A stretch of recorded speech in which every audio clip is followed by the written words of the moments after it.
안녕하세요. 저는 아들 하나, 며느리 하나를 둔 평범한 시골 할머니입니다. 제가 이렇게 사연을 보낸 이유는 제가 금쪽까지 생각했던 아들놈과 며느리 때문입니다. 아무리 세상이 바뀌었다고 해도 뭐 이런 일이 있나 싶어서 말이죠. 제가 다 늙어서 요즘 애들 말로 꼰대 짓을 하는 건지 아니면 우리 애들이 너무한 건지 누구한테든 털어놓고 싶어 글을 쓰게 됐어요. 저희 아들은 제가 결혼 11년 만에 낳은 아들이었어요. 정말 어렵게 얻은 아들이라 그만큼 더 사랑도 많이 주고 좋은 것만 다 해주면서 키웠죠. 말 그대로 금이야 오기야 키웠습니다. 그런데 그게 화근이었나 봐요. 그렇게 키우지 말 것을. 좀 의심도 많고 경계도 많게 키울 걸 그랬어요. 전 그저 착하게 자라라고, 세상은 아름답다고, 사람 믿으며 살라고 가르치며 그렇게 곱게 키운 아들을 1년 전에 결혼시켰습니다. 정확하게는 재작년이 되겠네요. 이제 해가 바뀌었으니까요. 그때 아들이 20대여서 너무 빠른 거 아니었나 싶긴 했어요. 결혼하겠다고 데려온 아가씨는 더 어렸으니 말이에요. 그래도 둘이 죽고 못 살겠다는데 어쩌겠어요? 근데 이 아가씨가 처음 만나는 순간부터 참 당돌하게 굴더군요. 그래, 너희 집은 우리 집 근처에 작은 빌라 어떠니? 요 근처에 괜찮은 집이 마침 하나 나와 있던데. 당연히 애들 집을 해줄 생각으로 물었죠. 저희 집은 이천에 있습니다. 뭐 그렇게 시골이라고 하기도 뭐하지만 그렇다고 대도시에 사는 것도 아니어서 좀 걱정이 되긴 했어요. 서울 아가씨가 이런 곳에서 살 수 있을까 하면서 말이죠. 그런데 아니나 다를까 단박에 카랑카랑한 목소리로 대꾸하더군요. 어머님, 아버님, 미리 말씀드리지만 저는 서울 아니면 못 살아요. 평생 서울에서만 살았고 친구들도 다 서울에 있고요. 그래? 근데 서울은 집값이 좀 너무 비싸서 그럼 좀 작은 평수도 괜찮겠니? 그래도 20평은 돼야 하지 않겠어요? 친구들 불러서 집들이도 하고 하려면.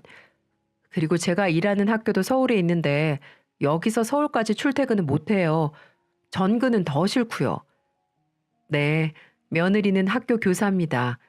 남들이 말하는 1등 신부감, 그게 며느리였죠.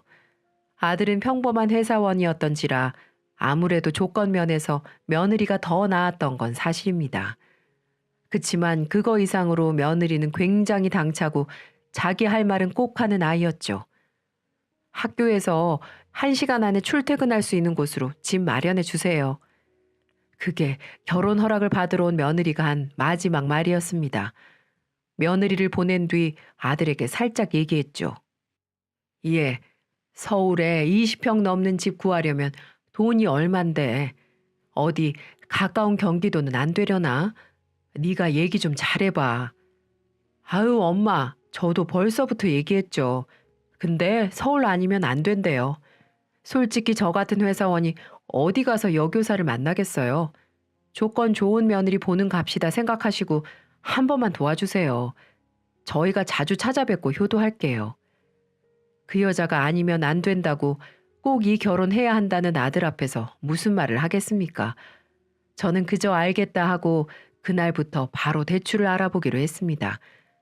남편이 이미 은퇴한 상황이라 노후 자금을 손댈 수는 없으니 저희가 집을 좀 좁혀가든 집 담보로 대출을 받든 해야 했어요. 생활비는 국가에서 나오는 연금이면 뭐 빠듯하긴 해도 둘이 살 수 있으니까 생활비 좀 줄인다 셈치고 이곳저곳 있는 대로 대출을 끌어다 모았습니다. 그렇게 아들과 며느리를 결혼시키고 아들 명의로 서울에 25평짜리 빌라를 얻어줬어요. 그마저도 며느리는 학교가 강남에 있는데 집은 강북이라며 툴툴대긴 했지만 그게 제 최선이었습니다. 그 후 저와 남편은 조금 더 구석진 시골로 들어가 아주 작은 집을 얻어 살기 시작했어요. 작아진 살림살이에 조금 힘들긴 했지만 그래도 아들이 행복하기를, 그리고 가급적 빠른 시일 내에 손주를 안겨주길 기다리면서 그렇게 하루하루를 지냈죠. 그런데 결혼하고 나니 마치 남이라도 된 것 마냥 며느리는 연락 한 통 없더군요. 남들은 어버이날이다, 결혼 기념일이다, 생일이다 하면서 며느리들이 먼저 챙겨준다는데 전 한 번도 그런 경험이 없어요. 또 3년간의 결혼 생활 동안 딱 한 번 저희 집에 왔었는데 그마저도 어찌나 예민하게 구는지 나름대로 신경 써서 차려준 밥상에서 밥알을 새고 있더군요. 아니, 왜 그렇게 깨작거려? 입에 안 맞니? 아니, 뭐 요즘 이렇게 MSG 친 음식을 누가 먹어요? 건강 상하게. 뭐? 이거 다 내가 농약 한 번 안 뿌리고 농사 지어서 만든 거라 몸에 좋은 거야. 그냥 입맛이 없네요. 저는 그냥 건너방에 가서 쉬고 있을게요. 그러더니 쏙 나가버리더군요. 사실 며느리가 그렇게 나간 것보다 그런 며느리를 보며 안절부절하는 아들 모습에 더 화가 났어요. 뭐가 그렇게 모자라다고 지 마누라 눈치 보고 제 눈치 보면서 그렇게 사나 싶어서요. 애 아빠도 그걸 느꼈는지 아들에게 한마디 하더라고요. 신경 쓰지 마라. 넌 먹던 거 마저 먹어. 입맛 없을 수도 있지. 당신도 신경 쓰지 말고 식사하고. 저는 한마디 할까 했지만 아들을 생각해서 그냥 넘어갔습니다. 그리고 식사가 끝나자마자 며느리는 불이 나게 아들을 데리고 서울로 올라가더군요. 그 후 며느리의 얼굴을 볼 수가 없었습니다. 목소리라도 들으려면 제가 먼저 몇 번이고 전화를 걸어야 했죠. 사실 무소식이 희소식이라는 말이 있는 것처럼 소식이 없는 게 더 좋은 걸 수도 있겠다 생각하기로 했어요. 잘 사니까 별 문제 없으니까 연락이 없겠지. 그러다가도 애들 소식도 궁금하고 혹시 좋은 소식은 없는지 궁금하기도 해서 못 참겠을 때면 아들에게 전화를 걸었죠. 아들, 잘 지내고 있니? 밥은 잘 챙겨 먹고 있고? 네, 엄마. 전 잘 지내요. 먼저 연락드렸어야 했는데 죄송해요. 아이고, 아니야. 바쁠 텐데 뭘. 통화하고 싶으면 내가 하면 되지. 저기 네 댁은 뭐 좋은 소식 없대니?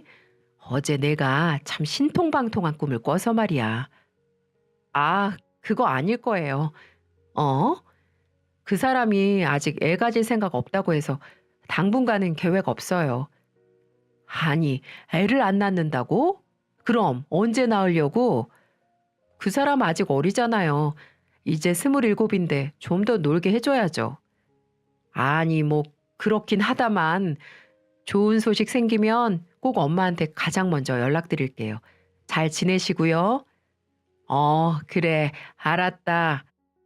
그렇게 통화를 끝냈고 내심 애들이 아이를 나중에 낳을 거라는 말을 들으니 조금 섭섭하기도 하더군요. 손주만 기다리고 있었는데 말입니다. 그래도 아들 말대로 며느리가 아직 젊고 아들도 젊으니까 내가 좀 기다려주자 했어요. 남편이 애들 소식 물어볼 때면 그저 아유 바쁘대요 한마디로 퉁치곤 했고요. 그렇게 애들 결혼 후 반년이 지난 어느 날 생각지도 못한 소식이 들려왔습니다. 며느리가 임신을 했다는 거였어요. 엄마, 그 사람 임신했어요. 어머 어머, 웬일이라니. 잘 됐다. 잘 됐어. 얼마나 됐대? 아직 얼마 안 됐어요. 이제 막 10주 됐대요. 아이고 장하다 장해. 우리 며느리 뭐 좋아하니? 엄마가 잔뜩 만들어서 올라갈게. 저는 신이 나서 힘든 줄도 모르고 3단 찬압 3개에 며느리가 좋아하는 음식을 가득가득 담아 이고 지고 서울까지 혼자 올라갔습니다. 그런 저를 보며 남편은 손주 생긴 게 그렇게 좋냐며 괜한 핀잔을 주기도 했지만 뭐 어떤가요? 손주가 생겼다는데. 그렇게 부랴부랴 올라간 서울, 그리고 애들 집 문 앞에서 청천벽력 같은 소리를 듣게 됐습니다. 아, 나 애 안 낳는다고. 그걸 얘기하면 어떡해? 아니, 생긴 애를 왜 안 낳아? 당신 애 키우는 거 싫어서 그러면 내가 다 키울게. 어? 그니까 우리 낳자. 애 낳으면 내 몸매는, 내 커리어는 나 집에서 애 보고 살림하면서는 못 살아. 난 태생적으로 바깥일을 해야 하는 사람이라고. 당신 몸매 이미 충분히 예쁘고 애 낳고 조리한 다음에 다시 일하면 되잖아. 일하는데 방해 안 되게 내가 애 다 볼게. 어? 그니까 제발. 저는 가슴이 쿵 내려앉는 것 같았어요. 마침 현관문이 살짝 열려 있길래 문을 벌컥 열고 들어가 소리쳤죠. 이게 무슨 소리니? 애를 안 낳는다니? 엄마. 어머니 오셨어요? 그제서야 애들은 목소리를 낮추더군요. 무슨 소리냐고 묻잖아. 처음부터 애들한테 화를 냈습니다. 그 순간은 정말 참을 수가 없더군요. 차라리 잘 됐어요, 어머님. 저 집에서 애나 보면서 늙고 싶진 않아요. 제 일하면서 살 거예요. 근데 애 낳으면 그 애를 누가 키우겠어요? 이 사람이 다 본다고 말은 해도 회식 있는 날, 야근 있는 날 제가 대신 애 봐야 될 거고 제가 애 먹이고 입히고 재우고 해야 되는데 저 자신 없어요. 제 인생에 걸림돌이 될 게 뻔하다고요. 너 아무리 철이 없어도 그렇지 어떻게 그런 말을 하니? 뱃속에 있는 애가 듣는다. 손톱만한 게 뭘 듣겠어요? 듣는다 한들 얘도 공감할걸요? 요즘 세상이 얼마나 정글 같은데. 저는 한숨을 한번 푹 쉬고는 답했죠. 그럼 내가 키워주마. 우리 손주 내가 키워줄 테니까 넌 애 낳고 다시 일해. 그럼 되니? 정말이죠? 어머님이 정말 키워주시는 거죠? 저한테 엄마 노릇하라고 하면 안 돼요. 아셨죠? 그래, 알았다. 몸 조심하고 태교나 잘하고 있어라. 저는 그대로 만들어 온 반찬만 식탁 위에 놓고 다시 돌아서 나왔습니다. 아들이 모셔다 주겠다며 따로 나왔지만 그냥 버스 타고 내려왔어요. 그 순간은 아들마저도 꼴 보기 싫더라고요. 집으로 내려오는 내내 혼자 눈물을 얼마나 훔쳤는지 모릅니다. 손주 지운다는 소리가 왜 그렇게 가슴에 박히고 속이 상하던지요. 그래도 철이 없어서 그럴 거다. 잘 몰라서 그럴 거다. 요즘 어린애들 그럴 수 있다 생각하며 이해하려고 했어요. 근데 그렇게 제가 내려온 지 3일 만에 제가 두고 왔던 차납이 택배로 돌아왔더군요. 저는 잘 받았다고 알려줄 겸 며느리에게 전화를 걸었어요. 조금 떨리더군요. 며느리랑 통화하는 일이 별로 없어서요. 여보세요? 예. 오늘 택배 받았다. 반찬들은 다 잘 넣어놨니? 국물 있는 것들은 빨리 쉬니까 빨리 먹어야 돼. 그리고 불고기는 어머니 죄송한데 그거 다 버렸어요. 어? 뭐라고? 전 아무나 만든 음식 못 먹어요. 저희 집 반찬은 도우미 아주머니가 다 해주시니까 걱정 안 하셔도 돼요. 그 사람 잘 먹이고 있고 저도 잘 먹고 있어요. 저 곧 수업이라 이만 끊을게요. 그게 끝이었습니다. 저는 너무 어벙벙해서 그대로 휴대폰을 붙잡고 한참을 앉아 있었죠. 그러자 남편이 왜 그러고 있어? 라고 물었고 사실대로 얘기할까 하다가 남편이 알면 당장이라도 아들 며느리한테 전화해 노발대발 할 것 같아서 그냥 별것 아니라고 둘러대고 말았죠. 그리고 얼마 지나지 않아 설날이 있었습니다. 며느리는 콧배기도 안 비치더군요. 물론 임신한 아이니 힘들 거라는 건 알지만 얼굴도 안 비추고 전화 한 통도 없는 며느리에게 조금 화가 나더군요. 명절 다음 날 아들만 혼자 겨우 와서 밥 한 끼 먹고 올라가는 모습을 보며 어찌나 마음이 뭉클하던지 나만 무시하는 건 괜찮은데 우리 아들까지 무시하는 건가 싶어서 큰맘 먹고 며느리에게 전화를 걸어봤어요. 한참 신호가 간 뒤에야 봤더군요. 네, 어머니. 무슨 일이세요? 예. 아무리 그래도 명절인데 얼굴도 안 비치는 건 너무한 거 아니니? 지금 집이야? 내가 올라갈까? 너 몸 힘들어서 그런 거면 우리가 갈게. 그래도 얼굴 한 번은 봐야지. 집에 오셔도 저 없어요, 어머니. 그럼 어디 있는데? 친정 언니들이랑 제주도 여행 왔어요. 아니, 넌 여행 갈 기운 있으면 여기 와서 음식이나 좀 돕지. 어차피 어머니가 매년 하시던 거잖아요. 하시던 대로 하면 되는데요, 뭐. 저 언니들이 불러서 이만 끊을게요. 임신한 몸으로 이천까지 내려오기 힘들어서가 아니었어요. 놀러 가려고 말 한마디 없이 명절에 시댁에 안 온 거였습니다. 그것도 결혼하고 첫 명절을요. 학교 방학이라 시간이 많았을 텐데도 정말 단 한 번도 찾아오질 않더군요. 전화도 물론 안 하고요. 그렇게 봄이 되고 여름이 올 때까지도 연락이 없어서 저도 화가 머리끝까지 난 상태였죠. 그래서 어디 추석 때는 어떻게 하나 보자 하고 벼르고 있었어요. 그때까진 아무리 궁금해도 며느리한테 전화 한 통을 안 했습니다. 그렇게 속으로 칼을 갈고 있었죠. 그렇게 추석이 코앞으로 다가왔습니다. 일부러 며느리에게 전화를 걸었죠. 여보세요? 그래, 나다. 이번 추석에도 안 내려올 거니? 아, 약속이 있어서요. 이제 배도 꽤 불러왔을 텐데 무슨 약속? 친구들이랑 태교 여행 좀 갔다 오려고요. 가까운 데라도요. 그래? 난 이번 추석에 서울로 올라가려고 했는데 그럼 넌 없겠구나? 네, 없겠죠. 근데 서울에는 왜요? 니들 집 내놓으려고. 네? 말 그대로다. 니들 집 판다고. 아니 갑자기 말도 없이 집을 판다뇨. 그게 무슨 말씀이세요? 됐다. 너는 신경 쓰지 말고 여행이나 다녀와. 뭐 집이 빨리 나가면 그 전에 방 뺄 수도 있으니까 알고는 있고. 아니 그럼 저희는 어떡하라고요? 며느리가 전화기에 대고 소리치는 틈에 저는 얼른 전화를 끊어버렸습니다.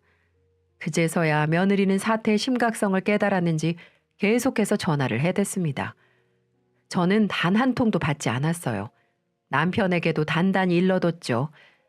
혹시라도 애들 전화 오면 받지 마요. 내가 해결할 테니까. 무슨 일인데? 그냥 그런 게 있어요. 당신은 잠자코 계세요. 뭐 알았어. 그렇게 남편도 저도 전화를 받지 않자 아들과 며느리가 그날 밤에 바로 저희 집으로 내려왔더군요. 정말 코웃음이 났어요.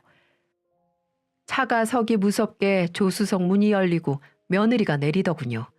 근 1년 만에 보는 며느리 얼굴이었죠. 아이고 이게 누구야. 귀하신 우리 며느님이시네. 어쩐 일로 여길 다? 어머니 그렇게 전화 끊어버리시고 연락을 안 받으시면 어떡해요. 그래서 내려왔죠. 너 바빠서 내려올 틈 없다더니 집 뺀다니까 시간이 좀 생겼나 보지? 며느리는 똥 씹은 얼굴로 아무 말도 못하더군요. 아들은 며느리에게 전해 듣고 대강 상황을 눈치챈 듯 했어요. 저를 잡고 일단 들어가서 얘기하자길래 애들을 데리고 집으로 들어갔습니다. 마침 남편이 친구들 만나러 간 사이여서 집엔 저 혼자뿐이었죠. 아버님은요? 별일이구나. 네가 아버님을 다 찾고. 제가 계속 비꼬니 며느리도 슬슬 기분이 상해가는 것 같았어요. 그래서 진짜 집을 빼시겠다고요? 아니 왜요? 그럼 저희 보고 길거리에 나앉으라고요? 자식 된 도리는 안 하는데 난 부모 된 도리를 해야 되니? 아들 장가 보내려면 집을 꼭 해줘야 되는 도리가 있긴 하던가. 니들이 알아서 집 구하든지 어디 천막을 짓고 살든지 나는 이제 신경 안 쓸란다. 자식 도리도 안 하는 놈들한테 해줄 거 없으니까 그렇게 알아. 추석 때 올라가서 금매로 내놓고 바로 팔아버릴 거야. 아들은 아무 말도 못한 채 고개만 푹 숙이고 있고 며느리는 그런 아들을 쿡쿡 찔러가면서 눈치를 주더군요. 왜 엄한 애한테 그러니? 아니 이러시는 게 어딨어요. 이제 와서 갑자기 집을 어떻게 구해요. 근데 참 신기하지. 너는 임신한 게 벌써 언젠데 아직도 배가 그대로니? 아, 당황하는 며느리의 눈빛에서 심상치 않은 기운을 느꼈습니다.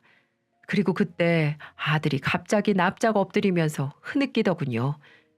엄마, 죄송해요. 사실은 아이 유산됐어요. 뭐? 애가 유산됐다고? 언제? 어떻게? 엄마 왔다 가시고 얼마 안 됐을 때 이 사람이 계단에서 굴러가지고 그 바람에 유산돼 버렸어요. 미리 말씀 못 드려 죄송해요. 엄마 충격받으실까 봐. 세상에 이런 막장이 어딨나요? 애가 유산됐다는 걸 저한테 숨기다니요. 그러면서 그동안 저한테는 태교 여행을 간다느니 애한테 안 좋아서 못 내려온다느니 그런 말을 했던 거였어요. 참으로 기가 막혔죠. 예, 네가 말해봐라. 너 추석에 태교 여행 간다며? 그동안 애한테 무리 갈까봐 여기도 못 내려왔다며. 근데 이게 무슨 얘기니? 며느리는 표정이 구겨져서는 제 아들을 노려보더군요. 아들은 그러거나 말거나 흐느끼면서 바닥에 엎어져 있었고요. 저는 그런 아들을 일으켜 앉히며 다시 한번 말했습니다. 진짜 계단에서 구른 게 맞기는 하니? 네가 일부러 그런 거 아니고? 정말 의심하지 않을 수가 없더군요. 애가 하는 짓이 워낙 개념 없고 막장 같아야 말이죠. 어머니, 저 그 정도로 막 나가는 애는 아니에요. 저도 속상하다고요. 그래? 그렇다면 다행이구나. 아무튼 이제 자식돌이 강요 안 할 테니까 내 돈으로 편하게 살 생각도 하지 마라. 그때 갑자기 아들이 목소리를 높였어요. 생각도 못한 일이었죠. 엄마, 저 이혼하려고요. 저와 며느리 모두 처음 듣는 말에 깜짝 놀라 아들을 바라봤습니다. 이혼이라니? 무슨 일이 있었니? 아들 입을 통해 들은 그간의 일은 정말 기가 막혔습니다. 저 이 사람 도저히 감당 못하겠어요. 어떻게든 버텨보려고 했는데 차라리 잘 됐어요. 이번 기회에 이 사람이랑 이혼할래요. 제 월급 이상으로 매달 카드값 써제끼는 것도 더 이상 못 참겠고 맨날 술 마시고 취해서 들어오는 것도 못 참겠어요. 어디 그뿐이게요? 자기 교사라고 저 같은 사람이랑 결혼할 사람 아니었다고 주변 사람들한테 험담까지 하고 다녀서 제가 얼굴을 들고 다닐 수가 없어요. 저는 피가 거꾸로 솟는 것 같았습니다. 물론 직업 면에서 평범한 회사원인 제 아들이 부족하다고 생각할 수도 있었겠죠. 하지만 다른 사람들 앞에서 대놓고 망신을 주고 사치나 부리는 사람이었다니 애초에 서울 아니면 못 산다고 할 때부터 알아봤어야 하는데 제 불찰이었죠. 저는 그대로 며느리 머리채를 휘어잡았습니다. 야, 이년아, 나한테는 못했어도 적어도 내 아들한테는 잘했어야지. 어디 감히 누굴 무시해? 내가 그래도 이혼만은 안 시키려고 그랬는데 안 되겠다. 넌 맨몸으로 쫓겨나 봐야 정신 차리지 아주. 그러자 며느리는 갑자기 무릎을 꿇고 저와 아들에게 싹싹 빌더군요.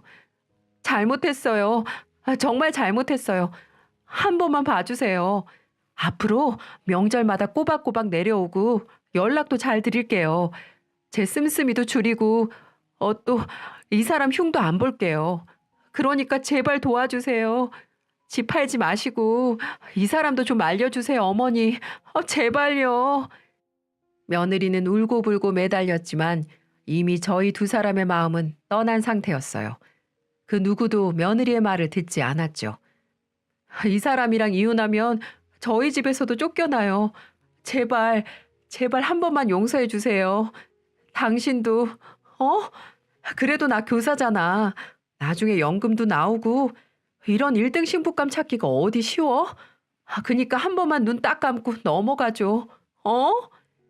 그 와중에도 지는 교사라고 어찌나 뻐겨대는지 어이가 없었습니다. 뒤늦게 돌아온 남편이 그 꼴을 보고 호통을 치더군요. 이게 다 무슨 꼴이야? 그도 그럴 것이 며느리는 무릎 꿇고 울고 있지 아들이랑 저는 팔짱 끼고 딴 데 보고 있지. 딱 봐도 저희가 며느리를 괴롭히는 것처럼 보였겠죠. 그래서 저는 그동안 숨겨왔던 모든 것들을 남편에게 이야기했습니다. 며느리가 아이를 지우려고 했던 거며 놀러 간다고 명절에도 안 오고 전화도 안 했던 거며 아이가 유산된 걸 숨긴 것까지도 말이죠. 남편도 노발대발 하더군요. 남편 성격이 워낙 불같은지라 집안이 쩌렁쩌렁 울릴 정도로 호통을 치고 아들 등짝을 패기 시작했어요. 야, 이 자식아, 네가 뭐가 모자라서 그러고 살아? 진작에 말했어야지. 부모라고 무조건 자식 위해서 희생해야 된다는 법 없다.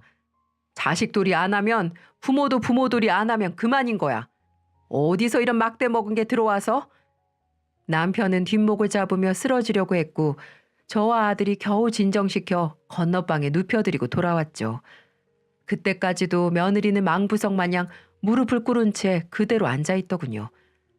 됐다. 이제 그러고 있을 거 없어.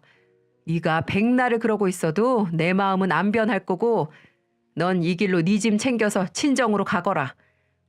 며느리는 잠시 말이 없더니 표독스러운 눈빛으로 저를 올려다보더군요. 제가 이대로 물러날 것 같아요? 이혼하면 어차피 이 사람 재산의 반은 제 건 거 아시죠? 재산 분할해야죠. 부부 공동 재산인데. 그럼 그 집의 반도 제 거란 소리예요. 그래도 후회 안 하시겠어요? 제가 당황하자 아들이 나서더군요. 재산 분할? 당신이 우리 재산의 깃털만큼이라도 도움된 게 있어? 맨날 사치하고 돈 쓰러 다니기 바빴지. 저축을 한번 해봤어? 집안일을 한번 해봤어? 그리고 그 집이 왜 반은 당신 거야? 우리 부모님이 해주신 건데. 어디 법대로 해보자고. 이렇게 된 이상 나도 가만 안 있어. 이혼녀 딱지 달아도 나는 여교사라 더 좋은 집으로 시집갈 수 있거든. 당신은 과연 그럴 수 있을까?